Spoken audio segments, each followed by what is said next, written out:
Hi, praise the Lord எல்லாருக்கும். இன்றைய வேத வசனம், நீதி நிமித்தம் துன்பப்படுகிறவர்கள் பாக்கியவான்கள், பரலோக ராஜ்யம் அவர்களுடையது. மத்தேயு 5:10.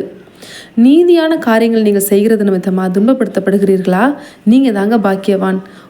நீங்கள் நீதியான காரியங்கள், தேவனுடைய காரியங்களாக இருக்கலாம், உலக பிரகாரமான காரியங்களாக இருக்கலாம், நீங்கள் சில நீதியான காரியங்களை செய்கிறது நிமித்தமாக உங்களை நிந்திக்கிறாங்களா, உங்களை துன்பப்படுத்துகிறாங்களா, பலவித தீமையான சொற்களை சொல்லி உங்களை பொய்யாய் சொல்கிறாங்களா? நீங்கள் தான் பாக்கியவான்கள். நீங்கள் சந்தோஷமாக இருங்க, களி கூறுங்க. பரலோகத்தில் உங்களுடைய பலன் மிகுதியாக இருக்குன்னு தேவன் சொல்லுகிறார். நீங்கள் இன்றைக்கு ஒரு முடிவெடுங்க, இந்த நீதியை செய்கிறதை மாத்திரம் ஒருபோது நான் விட்டுவிட மாட்டேன் என்று. நீதியினால் நான் ஸ்திரப்படுவேன், கொடுமைக்கு நான் தூரமாவேன், பயமில்லாதிருப்பேன், திகிலுக்கு தூரமாவேன், எதுவும் என்னை அணுகுவதில்லை, எதுவும் என்னை அணுகுவதில்லை, கிருபை விலகாதையா,